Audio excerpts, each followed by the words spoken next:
Hello, everybody. It's Bucky with Top Dollar Home Offer. We buy houses, Tulsa, and we were continuing our book series. We were reading through our real estate investing book to talk to you about the different tips and pointers in getting into real estate investing. Last time we talked about how to screen tenants, and we ran out of time. Wanted to continue to pick up there and talk about processes and things you should do when you go to screen tenants. When we buy houses, Tulsa, it's an important step, and we must follow this step or you will pay for it later. Yes, if you have tenants and you're not careful with picking those tenants out, you know firsthand that a bad tenant means a miserable life. And you don't want misery as a landlord. So many times we've picked up houses from tired landlords because it's the first thing that they jump into is they have a house ready to rent and they find the first tenant willing to put money down fast and they take them, and later they find out it is the tenant that causes them so many problems. And we don't want that for you.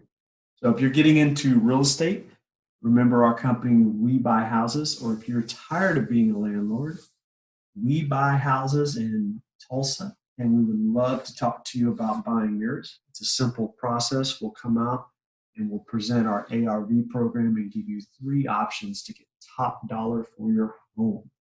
If you say, I want to sell my house fast, then call us. Our number is 918-212-5442. Let's jump back into the book here and let's talk about do not skip the background check.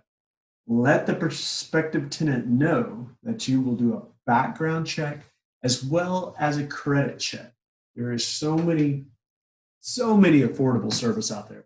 The power of the internet has changed it, making landlords empowered. So there shouldn't be any excuse why you do not pull a background check, why you do not do a credit check on your tenants. It's part of the process. It's standard. If you're not doing it, you're the one that's not doing it. If you are not doing background checks and credit checks, then you are not screening your tenants like everybody else. So what does that mean? If you're the only one that's not doing it, what type of tenants do you think you would get to apply for your property? The ones that are afraid of credit checks and background checks. So do what the masses are doing in this case. Be sure you're screening your tenants with a background check and a credit check. This can help you weed out any potential problem renters. So what is a background check? Well, that goes to make sure that they're not a current felon or warrants out for them, or just be aware. There's maybe you own a home that's close to a school and you can't rent to certain tenants because of their background. They're not allowed to live that close to school. Maybe they had a track record in their history of never paying bills on time. You got multiple collection agencies after them, and maybe there's some filings for garnishments. So you have to account for that. So if they say, hey, I make $2,000 a month, your rent's $800 a month, that hits close on that 30% there. And the next thing that you want to be aware of is if they are getting their checks garnished. So those things will show up in the background check where they have any judgments filed against them. And you can be aware of that. You can even look it up. There's a free website here in Oklahoma, the OCSN Network. It's an Oklahoma Court Systems Network, meaning that you can pull up anybody's name and do a search for free if you want to. So use the tools, pay for the tools. What would a $25 service cost you if you didn't do it? These tenants, some of these tenants, and nothing against people, but some of these tenants are professionals at moving from house to house and staying rent-free as long as they can. You may get that first month's rent and a little bit of a deposit if they say, oh, can I pay it in payments? Well, be aware, because this can lead to future troubles. This could lead to a tenant that's hard to get out, and they know the laws better than you. So be careful of it. Always set up a time to meet with your prospective tenants in person. In the world of modern technology, face-to-face meetings can get pushed to the back burner, but it is important to meet with them face-to-face.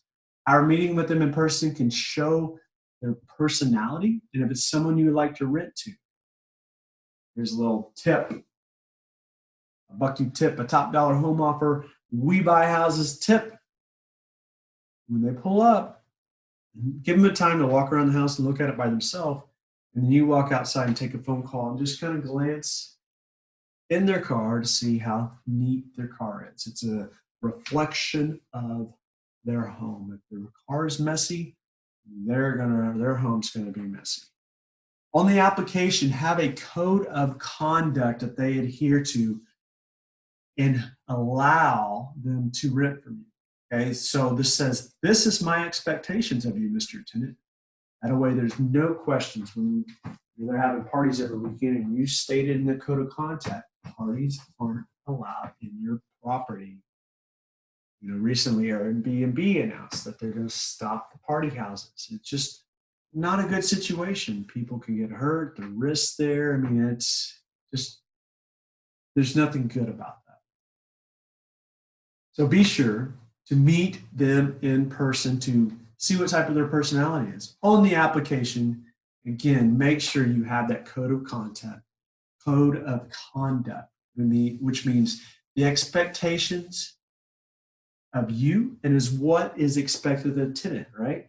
That way, if you say, hey, if you have an issue with the house, you're to call this number and I will send out my maintenance guy within 12 hours, 24 hours, whatever it may be.